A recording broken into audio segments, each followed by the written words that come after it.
Hello everyone, I'm Brian. Today I'm reacting to what happens when all souls attain Moksha. So, I think my theory is, now this is under the perspective of Advaita Vedanta or Eastern philosophy in general, is that I think that's when the end of the world happens, I think. It sounds grim, but no, it's kind of, it goes along the lines of what Sadhguru said and about death and rebirth. And what I mean by that is not necessarily death and rebirth by the individual, but in the universe. Now, I've said sometimes in this video, and I thought about this because of what I remember hearing a long time ago about the universe is expanding, then slowing down, and they're like, maybe it's about to contract again, to come back to that singularity. Either it's going to infinitely expand, or it's going to stop expanding and then collapse. And Sadhguru, I think, from what I remember him saying, is that he said 84, if I remember the number correctly, where the universe has been reborn 84 times, which I guess maybe I can't remember if he. I think if he said when we all obtain moksha, that's when the universe collapses on itself and it gets reborn again because there's no more karma, I believe. And karma is life, I think. If I remember correctly, correct me if I'm wrong. Let's go and get started.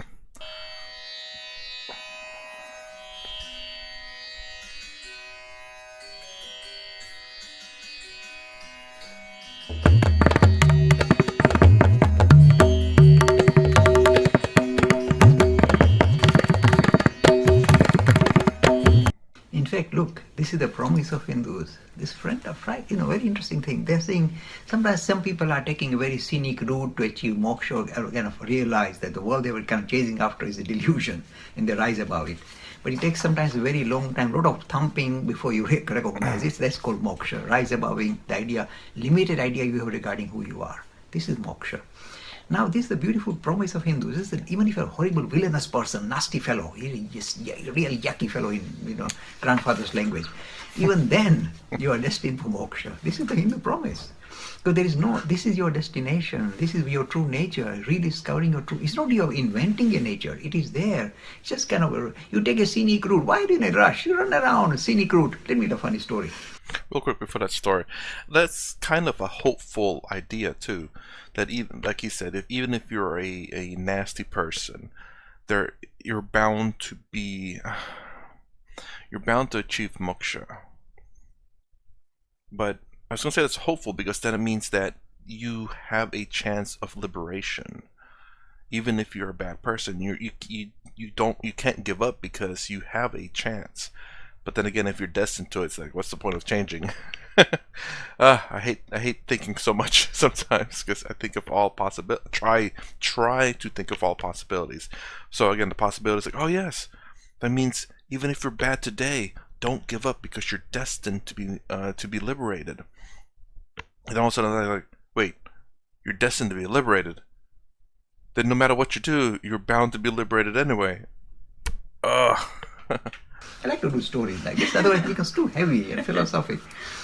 This is a story, of course, from the Puran, but they sometimes contain very interesting philosophic ideas. Narada was wondering about, of course, he visits Vishnu regularly and has got a kind of, pass, regular pass to visit Vishnu, Vaikut, and he's walking around and he sees one man meditating under a tree and he's repeating the name of Vishnu, Vishnu, Vishnu. And he says, okay, then when he was passing by, he said, Narad, when you go to Vishnu, can you ask him, when will I get moksha? And I said, no problem, I'll check out for you. I'm good at this thing, communicating. He passed by another man, again he was sitting under a tree and meditating and saying, I want to get moksha, Vishnu, etc., repeating the name of Vishnu. And again he asked the same question, when am I going to get moksha? Okay, said Narad, I'll check out with Vishnu. That's good like this, a good communication with Vishnu. So he went to visit Vaikut and Vishnu is sitting there and said, I've got two questions. These two guys, you know them because you are Vishnu, you know everything. Now first one is asking when I getting moksha, second is also the same question, what is the answer? So Vishnu gave the answer and Narad said fair enough. And he went back down to earth. Of course he kind of transmigrates quite a lot, he's got a special pass.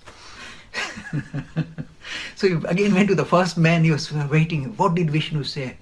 He said, Vishnu said, you have to continue to worship him for 3 more lifetimes before you will achieve moksha. The man was crestfallen. 3 more lifetimes is too much. He started to cry. Oh, it's too much. And I said, well, that's the answer I got, so be it. I can't do much about it. And he went away. The second man, he went. And the second was a bit more jovial, a bit more humorous. I think like us. But so again, the second man asked, when am I getting moksha? And because he was so kind of, looked so frivolous and kind of jovial, etc., the answer Narada gave him was this. He said, look, can you see you're sitting under a tree? Can you count the number of leaves on the tree? You will have to work that many lifetimes before you attain a moksha. You think that man would be crestfallen and weep and cry and break his heart? Nothing doing. He started dancing. Yahoo! That's all. So many leaves. That's fun. Yahoo! You see, he saw life as a transition. It was like a scenic route. He was prepared to play along. The moment he started dancing and jumping, was saying, yeah, definitely, I'm going to get moksha, definitely, after so many lives. Narada said, yes, guaranteed. He started dancing, he said, yahoo, I'm definitely going to, and end up with this idea of moksha. The moment he said that, Narada said, my boy, you already attained moksha.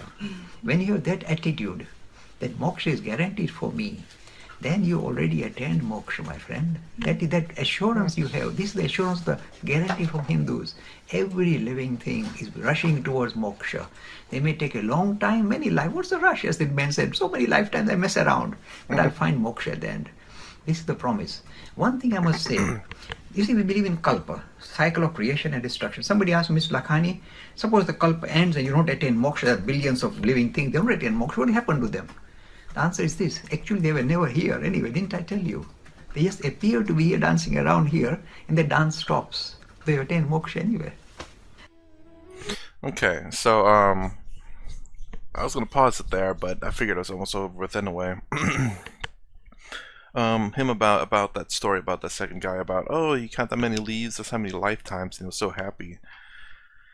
This kind of reminds me of, and about the first guy about like, what is it, 3 lifetimes?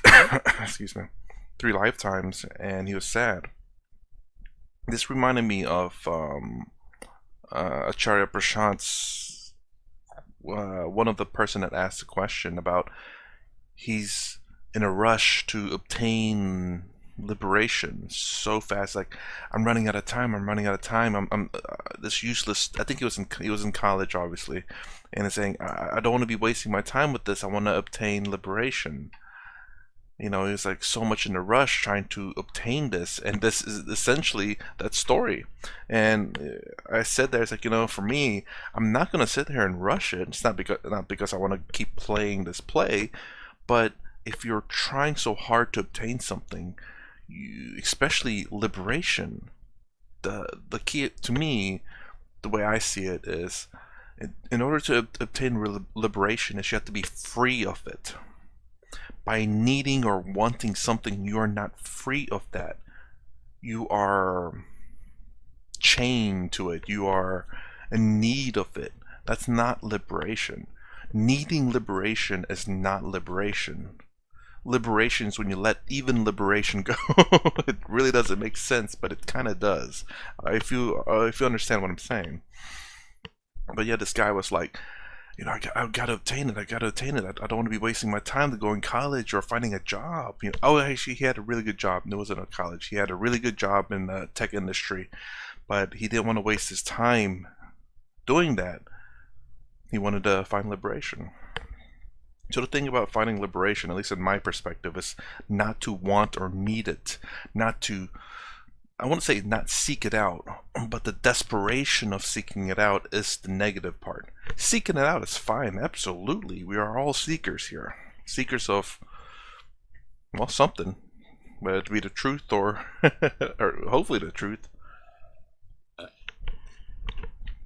But it's not to be desperate for it.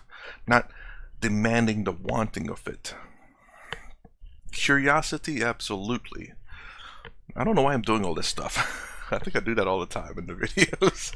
But I hope you understand what I'm saying. That, and I guess it goes along the lines of the second person here, where just live life, do the best you can, seek it out, but don't demand it. Because by demanding it, by wanting it, you're falling into the I'm trying to find a terminology that I've that other people have used that other people have used to describe desires. Desire is going to keep you in samsara. I hope I used the terminology correctly. And the desire for moksha, liberation, you are defeating the purpose of what you're trying to do. That's about as clear as I can put it, I think. Let me know, anyways, if you think I'm wrong, and if you have a different opinion or a different method. For me, again, I'm kind of seeking it, but not pursuing it or demanding it or desiring it. Anyways, that's my reaction to what happens to old soul. Well, he never answered that question, did he? Well, he never did. Unless I missed it. Anyways, if you like my content, please consider subscribing. Thumbs up, thumbs down below. Thanks for watching. I'll see you in the next vid.